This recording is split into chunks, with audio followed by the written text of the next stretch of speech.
is another sit down video. Topic is the importance of brainstorming. So yeah, a few months ago I mentioned on one of my and yes, I'm going to talk about all this on one of my videos, probably a writing blog, maybe a tag, I don't remember. I will find it and I will link it in the cards. That I realized one of the reasons that I will get stuck on the books that on the story that I was working, and I realized the reason while I was working on Millie's book. So Millie's book is this notebook.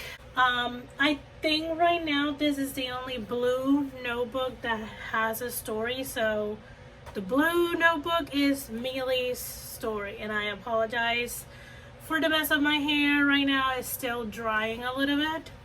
So why brainstorming, or how I usually mention it, brain scene dump, works, and why I think it's really important. Like a lot of the times, and this most likely work for a lot of people, they go straight up and try to plot using all of the different plotting methods that are out there. Snowflake, the hero's journey, the trio structure, Save the Cat, either the screenplay one or writes a novel one, the embryo, there's so many methods. And some of them do work for me, but I cannot jump into plotting before I brainstorm. Mainly because when I come up with ideas and I let them simmer in my head, it just very messy and very jumbly in my head. It's very jumble, it's very tangled up in my head, and having a notebook, a dedicated notebook, helps a lot, because I just keep writing all of the things that I want the story to be about, and it changes a lot, and that is okay.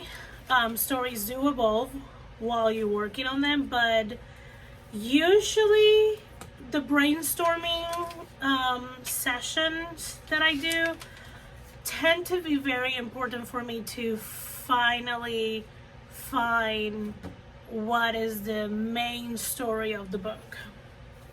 Also, part of that brainstorm that I do, that brain dump scenes sessions,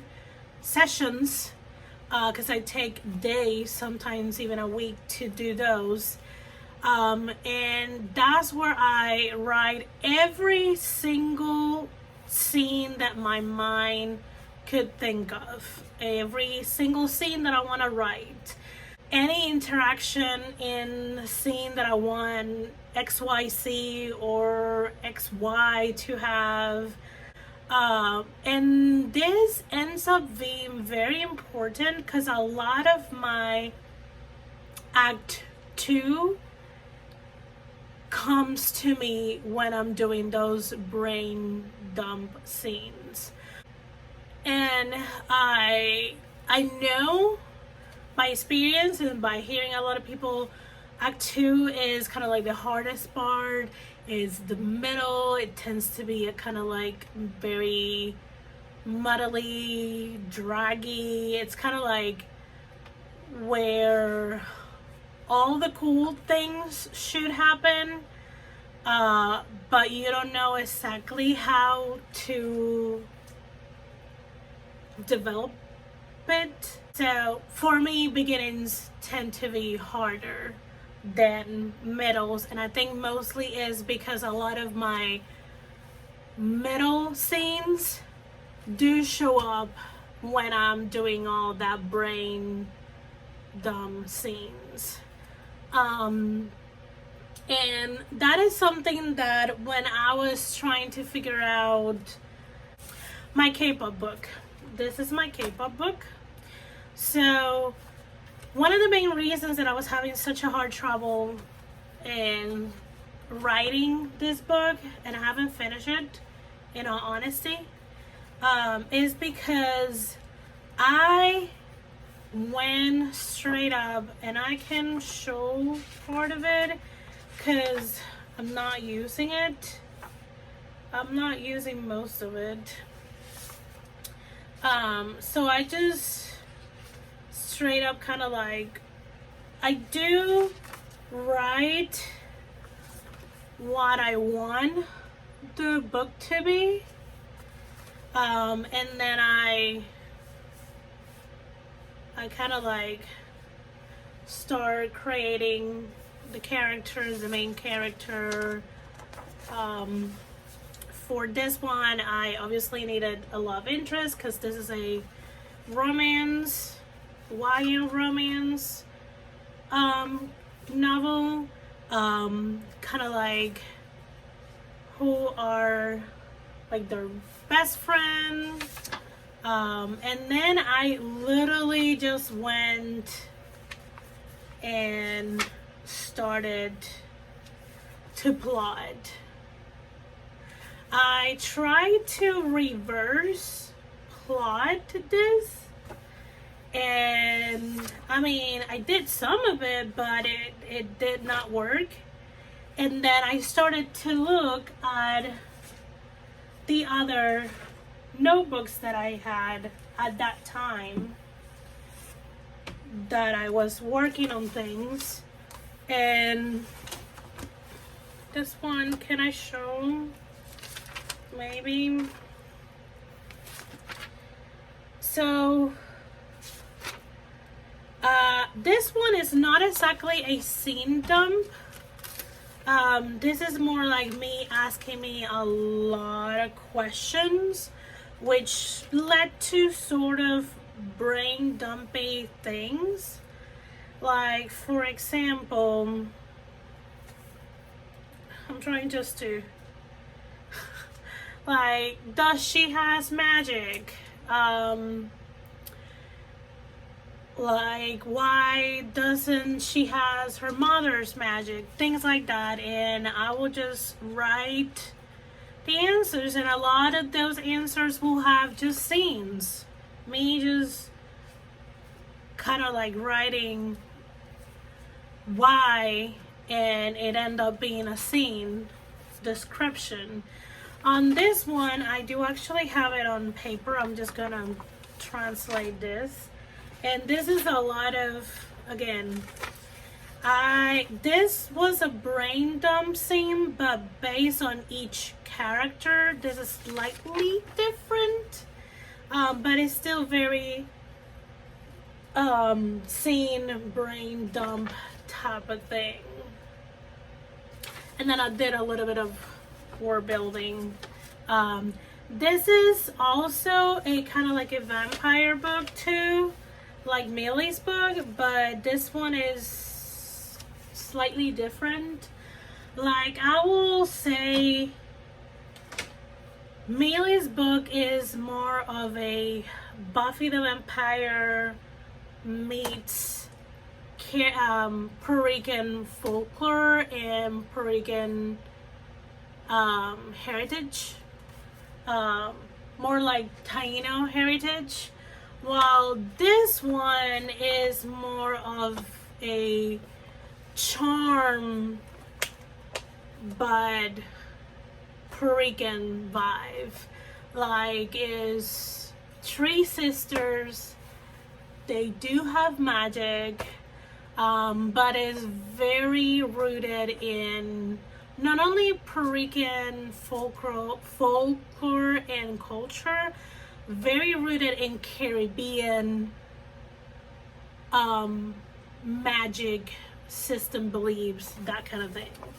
So yeah, when I look at this too, while I had what I've been working on those, I realized that on my K-pop book, I didn't do any brain dump scenes, and that's what I was missing.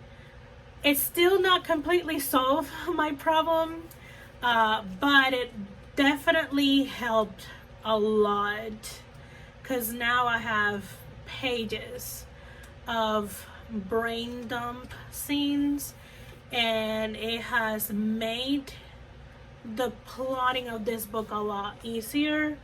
Hence, it made plotting Millie's book a lot easier, because I also have pages of brain dump scenes. So after realizing that this next few books that I'm plotting, and these ones are taking a little bit longer because they are my Spanish books, and I'm gonna take the same approach with them. They're not gonna be able to share much with it because I haven't reached the brain dump part of my brainstorming session that I do before really starting to plot books. Like I start with who the characters are. Like, no, this is not something that I can share. I don't think I have full-on characters here yet. Yes, I do. So, for example, I'm going to try to hide as much as I can. So I have her name and then the rest of it. And I could technically show it because it's in Spanish, but I don't know if there's any Spanish viewers, so I don't want to spoil it for them either. So I'm just starting with, I start with character most of the time, and then I do brain dump scenes, and after I have done a lot of brainstorming sessions, that's when I can then start plotting the book, the actual book.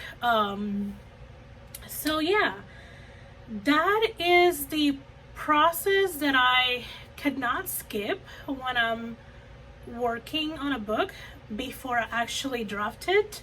And I wanted to do this video because there's not a lot of, I haven't stumbled upon a lot of authors talking about how important brainstorming is. Whether they just do it in their head or whether they just, like I do, set up a specific notebook to do all that. I know a few authors that do it, but a lot of people talk about plotting and using the hero's journey and using the save the cat beat sheet and using the 3S structure and so on and so forth, but actually delving into your story and making sense of it before you can build the blocks, that is something that not a lot of people talk about, and I wanted to sit down and talk about that. Yeah, brainstorming is extremely important for me. I need to think about it, write a lot about it, and just ask my characters a lot of questions, write a lot about the setting and the world they're in. I need to know all that, and I need to know all the possible scenes that I would like to have in the book. And then once I see all of it laid out, that's where I can then start plotting and start building the book. So yeah, let me know down in the comments if you brainstorm, and if you do, how much brainstorm you do. If you don't, then what is your first step? I don't think brainstorming is something that is only plotter do.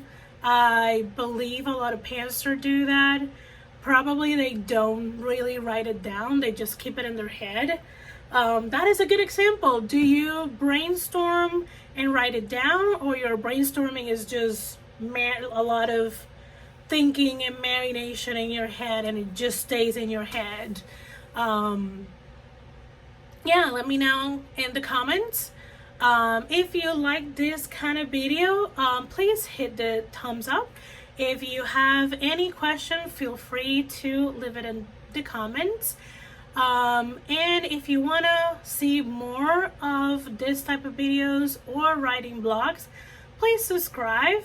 I would love to have you in this little community. I will also see you next week with, I think there's a special writing blog coming next week that I'm excited and terrified. You will know why I'm excited and terrified at the same time. So yeah, thank you for watching. I hope you have a great rest of your week and weekend. I'll see you in the next video. Bye.